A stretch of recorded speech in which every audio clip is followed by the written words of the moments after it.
आगरा का किला। किला आगरा आगरा शहर में एक ऐतिहासिक किला है जिसे आगरा का लाल किला भी कहा जाता है।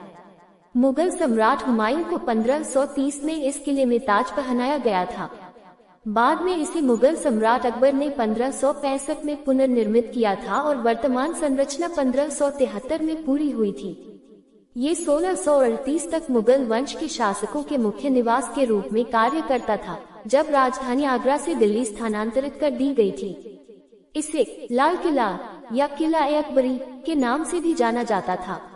एक अंग्रेजों द्वारा कब्जा किए जाने से पहले इस पर कब्जा करने वाले अंतिम भारतीय शासक मराठा थे।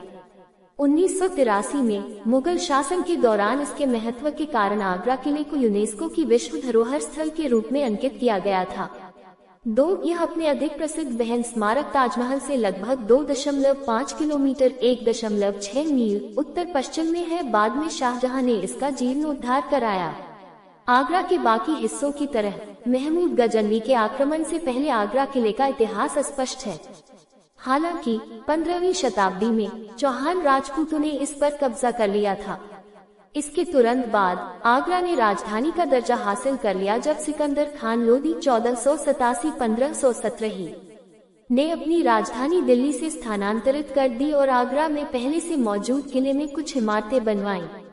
पानीपत की पहली लड़ाई 1526 के बाद मुगलों ने किले पर कब्जा कर लिया और यहीं से शासन किया। 1530 में हुमायूं को इसमें ताज पहनाया गया। किले को अकबर 1556-1605 के शासनकाल के दौरान इसका वर्तमान स्वरूप दिया गया था। बाद में ये किला 13 वर्षों तक भरतपुर के जाटों के शासन में रहा। 1526 में पानीपत की पहली लड़ाई के बाद बाबर इब्राहिम लोदी के महल में किले में रहा। बाद में उसने इसमें एक बावली सीढ़ीदार कुआं बनवाया। उसके उत्तराधिकारी हुमायूं को 1530 में किले में ताज पहनाया गया। 1540 में शेर शाह सूरी ने उसे बिलग्राम में हराया। किला 1555 तक सूरी के पास रहा, जब हुमायूं ने इसे फिर से अपने कब्जे में ले लिया। आदिल शाह सूरी के सेनापति हेमू ने 1556 में आगरा पर फिर से कब्जा कर लिया और इसके भागते हुए गवर्नर का पीछा करते हुए दिल्ली पहुंच गया, जहां तुगलकाबाद की लड़ाई में उसकी मुगलों से मुठभेड़ हुई। इसकी केंद्रीय स्थिति के महत्व को समझते हुए अकबर ने इसे अपनी राजधानी बनाया और 1558 में आगरा पहुंचे।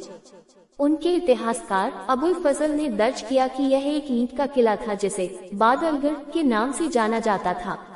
यह एक खंडहर हालत में था और अकबर ने इसे राजस्थान के धौलपुर जिले के बरौली क्षेत्र से लाल बलुआ पत्थर से फिर से बनवाया था। फोर्ट वास्तुकारों ने नींव रखी और इसे बाहरी सतहों पर बलुआ पत्थर के साथ आंतरिक कोर में ईंटों से बनाया गया था। लगभग 4000 बिल्डरों ने 8 साल तक रोजाना इस पर काम किया और 1573 में इसे पूरा किया। 5-6 अकबर के पोते शाहजहां के शासनकाल के दौरान ही इस जगह को वर्तमान स्थिति मिली। शाहजहां ने अपनी पत्नी मुमताज महल की याद में ताजमहल बनवाया था। अपने दादा के विपरीत शाहजहां ने सफेद संगमरमर से बनी इमारतें बनवाईं। जब औरंगजेब अपने सभी भाइयों के बीच विजयी हुआ तो उसने 1658 में शाहजहां को इसी किले में कैद कर लिया। किला 13 वर्षों तक भरतपुर के जाट शासकों के अधीन रहा। किले में उन्होंने रतन सिंह की हवेली बनवाई। 18वीं शताब्दी की शुरुआत में किले पर मराठा साम्राज्य ने आक्रमण किया और कब्जा कर लिया। इसके बाद ये कई बार मराठों और उनके दुश्मनों के बीच हाथ बदलता रहा। 1761 में अहमद शाह अब्दाली के हाथों पानीपत की तीसरी लड़ाई में अपनी विनाशकारी हार के बाद मराठा अगले दशक तक इस क्षेत्र से बाहर रहे। अंत में महादजी शिंदे ने 1785 में किला ले लिया। 1803 में दूसरे आंग्ल मराठा युद्ध के दौरान मराठों ने इसे अंग्रेजों से खो दिया। फोर्ट किला 1857 के भारतीय विद्रोह के दौरान एक लड़ाई का स्थल था, जिसके कारण भारत में ब्रिटिश ईस्ट इंडिया कंपनी का शासन समाप्त हो गया और ब्रिटेन द्वारा भारत में एक सदी तक प्रत्यक्ष शासन स्थापित हुआ। फोर्ट 7 आगरा किले में बारूद विस्फोट का दृश्य 29 नवंबर 1871। 30 नवंबर 1871 को किले के अंदर स्थित एक कारतूस फैक्ट्री में विस्फोट होने से 36 लोग मारे गए। 94 एकड़ का किला अर्धवृत्ताकार योजना वाला है। इसकी डोरी यमुना नदी के समानांतर है और इसकी दीवारें 70 फीट ऊंची हैं। दोहरी प्राचीर में अंतराल पर विशाल गोलाकार